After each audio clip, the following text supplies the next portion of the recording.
Hello and welcome to the ShowRatings.tv Pilot Roundtable, a Southgate Media podcast. My name is Kyle Tremblay and I'm the editor-in-chief at ShowRatings.tv, a user-driven television review website. Visit us online at www.showratings.tv and follow us on Twitter at ShowRatingsTV. Today's Pilot Roundtable topic can barely be considered a pilot because it's really a reboot, but we're going to talk about it anyway. According to Fox's website, Jack is back. Here to talk about 24, Live Another Day, is a ShowRatings.tv writer who covers Scandal, NCIS Los Angeles, and coming up this summer, Rookie Blue. You can follow her on Twitter at BridgetOnTV. Bridget Leshevsky, welcome to the podcast. Thank you, Kyle. All right. Well, thank you for being here. Are you still, I know we probably watched 24 a few days back, but are you still living off the adrenaline high of those first two episodes? Yes.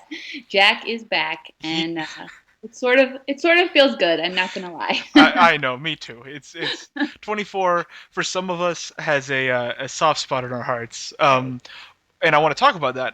What is your experience with this series? Obviously, this isn't technically a pilot. This is the 9th season of a show that was extremely popular a few years back, but it's been 4 years. So what is your experience?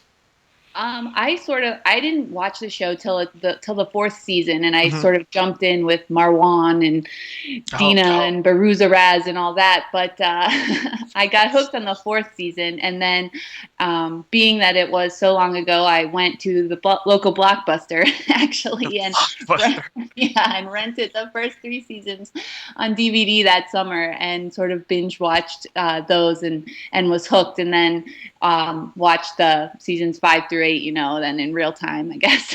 Yes. I think I jumped in later than you. I think I was in on season 6. Okay. And you remember more about it than me. I haven't heard the name Marwan in so long. Yeah. But I went back and watched all the previous seasons. I think I got them on iTunes. Okay. And I think iTunes was invented at that point. And but yeah, so obviously watched the whole series, and it's had some ups and downs over the years. Yeah. Overall, it's a pretty fun ride, wouldn't you say? And I think they've waited a good amount of time to where some of those downs we've forgotten, and although I will never forget about the cougar that was chasing Kim Bauer. Oh, I know. I heard the brief mention of Kim Bauer in this episode, and I kind of shuddered. And I reacted to that as if she was the world's most dangerous terrorist. I know. Oh, who said Kim Bauer? Where's Kim Bauer? It was hard enough seeing Audra, is it? Audrey, yeah. Audrey, who I remember not liking, but I do not remember why. Right. I sort of totally forgot how she ended up in the catatonic state and all that. I think I just erased it from my mind because I had similar feelings about her. Yeah, I saw her on screen. I was like, ooh, I do not like that character. And then I'm like, wait, who is that character? I think the only woman I was okay with Jack being with was Renee, who then they ended up actually killing in the last season. So that's right, Renee. Yeah. Well, he isn't with Chloe, but it was also nice to see her back. It was. And also her punk in a yeah. She's post-apocalyptic Chloe. That's what I like to call her. She looks like Chloe dressed up as the crime scene tech from NCIS, right. The goth one. Yes. Chloe going as Halloween as the crime scene tech. Right. Chloe as Abby Shuto. Yes. There you go. I knew you'd have that reference. Yeah. So this is a show that is a lot of fun to watch and is one of the rare shows that can be enjoyed equally sincerely and ironically. What is your balance when you're watching 24? Both in general and specifically to these first 2 episodes of the 9th season. I mean, you kind of have to know watching 24. You just need to throw logic out the window. First off, the whole this is happening in real time. I mean, yes. We just go with it. I just try to have fun and just say whatever. I mean, because it's entertaining enough to watch. Absolutely. So, I take it somewhat seriously, and that I really get into the show, and I'm invested in Jack and Chloe, and I like the characters. But yeah, you just have to throw logic out the window at times and just say, okay, we're going with it. Yeah, I watch it like an action movie. I'd say like a Right. Stallone movie or something where it's just I'm here to watch Jack do awesome things, Right. and that's really about as far as it goes. And I of course I'm delighted by all the ludicrous things, and plenty of that happened in these first two episodes here. I was very pleased that we had a new CTU that within the first 20 minutes got destroyed. Just classic 24. Yes. It's always, did you have any favorite moments from these first two episodes? I liked that Chloe was back. Hmm. Really, my favorite part, I think, is just like the casting. I really like seeing Game of Thrones Michelle Fairley as the big bad. Yes. Margot, I think her name Harazi was. Go with I it. enjoyed. We all liked her on Game of Thrones, obviously, and she had an arc last summer on Suits where she was really good. So I don't know. I must have missed that in reading about 24 that she was going to be on it. So I was actually surprised when I saw her. Hmm. Um, I enjoyed that. I enjoyed Jack's the fact that we don't hear Jack talk for like the first 45 minutes and then he's just like, Yes. yeah, just kicking ass and taking names all of a sudden, get Chloe out of there. I enjoyed his little easy button that seemed to be in his hand. Right. That But that was great. That yeah, was such a 24 move. I know. What's this? No explanation. Like it's just like, oh yeah, that exists. Yes. Yeah, I had a lot of fun with Jack and his hoodie this episode. Yeah. It was great to see the hood him clinging to his hoodie like a safety blanket. That At was a least he blast. didn't have the man purse like he had that one. Yeah. Maybe the hoodie is his new man purse. Yeah. I also like that this show is taking place in the year 2022, which is pretty How did, far in the future. yeah. And yet, like, everything is present day. Like, they don't even make an attempt to make it the future, which is great. Fox tried that with Almost Human, I guess, and they're like, we're not doing that. The, But the dearly departed Almost Human. yes, yes. It Yeah, was kind moment of silence for Almost Human.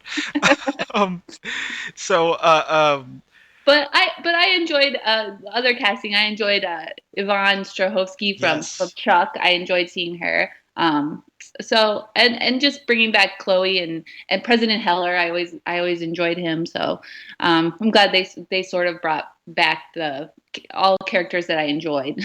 Yeah, well, I thought Yvonne Strahovski was phenomenal in this Yeah, pilot. I thought she was really, really good, and um, that was a very fun, especially in the first hour, a very fun little game that those two played, where she was the only one who figured out what Jack was once up to. again, yeah, and nobody will listen to her, but Yes.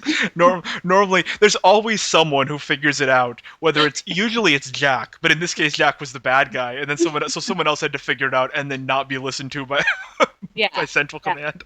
I'm waiting for her to just take out that I forget what his name was, the guy that's trying to shove her out the door. I'm just really Oh. waiting for the episode where she gets to just give him a beat down because Why was why was that guy so upset with her? He was just from the drop of the hat, just from the word go, he was salty. she really wants her job, man. I guess Really. so. That's another thing, another classic 24ism, which is that everyone at CTU hates everyone else. Yeah. It's a really difficult work environment. Yes, very hostile. Yeah. So we don't want to get into politics on this silly little 15-minute podcast, but 24 is a show that, in its original run, became very entangled in the national political conversation, particularly for its stance on torture. And I think a big reason the show went off the air the first time is not necessarily the declining ratings, but the controversy that surrounded the show and the protests, most notably from the government itself, about the portrayal of torture on the show. Did you feel like this reboot, 4 years later, changed anything about that aspect of the series?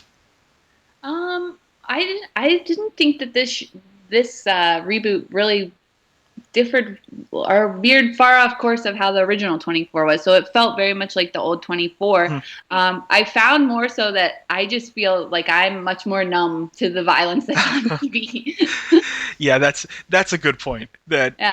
But I do think there were some minor differences. I think, and maybe they're just structural because Jack is the, even though he's still a good guy, obviously because he's Jack Bauer, he's a bad guy in certain, he's on the run basically, which is that he in the first 20 minutes stops a torture from happening. Chloe is being tortured and Jack is the one stopping it. In previous seasons, Jack was always the one doing the torturing or being tortured, and so I feel like that was a sort of stealth nod to the original criticism of the show. That's where Kiefer Sutherland was like, "I'm too old for this. You guys torture someone else." Yeah. By the way, I looked him up. He's 48 years old now. Wow. Starring in what is basically a 12-hour action movie. Yeah. Good for you, Kiefer. Pretty impressive. Yes. See, I brought up the 12-hour thing. That's the big difference of this season, right? Is that it's not 24 consecutive hours, it's 12 hours. And that, to me, is very promising. Right. Because the problem with the previous seasons is that there'd be 12 to 13 good episodes, and then you'd have like 8 or 9 really rough filler, contrived plots. And so I'm very hopeful that the shorter episode order is going to pay dividends here. I agree. There was a few tidbits where I thought, oh, we might veer off into that territory. Like the whole thing with President Heller and his Alzheimer's. I'm not really sure why that was thrown in. Hoping we don't get some of that melodrama from that. But yeah, that was genuinely uncomfortable when his aide was just blasting him when he had forgotten the name as he was rehearsing his speech. Man, that was I don't trust that guy, but yeah, well, the good news is that knowing 24, that dude is gonna die. Right. That 24 is nothing if not aware of when it's going to kill a character episodes in advance, and it sets that character up so that you cheer when it kills him. That guy is dead. Yeah. So. Wait. Oh. No, that was. Go ahead. So. The question I have, sort of big picture, out of the world of the show, because you and I have obviously been fans of the show for a while now. But can someone who's not a fan of this show get into 24 now, just by watching this new rebooted series? I would like to say yes, because I want it to do well, but I really don't think so. I feel it's so, like, it has, like we've talked about, they've brought back so many of the previous characters, and I feel like they're just assuming that you are already aware of how those characters are connected and the storylines that have existed through the past seasons, and I just don't think it'd be easy for someone new to jump in and get a hang on all that, unless you purely just want to watch like a fun action movie. Yes, and that's what I was going to say. That it depends on what kind of TV viewer you are, because this, I believe, is a series that can be enjoyed purely as an action movie. That that even though I've watched all the previous seasons, I have forgotten so much about this show, and I didn't remember character names, and really I just knew Jack and Chloe.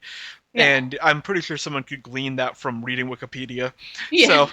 So to me, like, if you're just someone who wants a good time watching TV, you want, you like action movies, you're not too concerned about, deep story, you can absolutely get into it. But if you are someone who cares about story and stuff, then it would be hard to jump in to the ninth season. So male viewers, yes, jump in.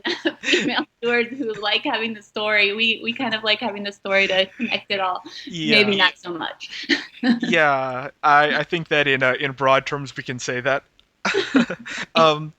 So for viewers, maybe if a viewer is at least not opposed to the idea of watching 24, what other shows are like this on television? What are some good comps for this? Like if you said a viewer likes this show, they might like 24. Right. I think since Jack was sort of TV's first, anti-hero. Maybe someone that liked, Breaking Bad, Walter White, or Dexter, or even I think that The Blacklist on NBC is probably similar to this in that James Spader's character isn't really a good guy, but he's not a total bad guy either. So maybe something like that. Maybe The Blacklist. Yeah, Blacklist is a great call. That's a network kind of show in the way that 24 is. It's more episodic than 24. 24 tends to have sort of a serial story, obviously with the consecutive hours, but right. Tonally, I think The Blacklist is pretty close.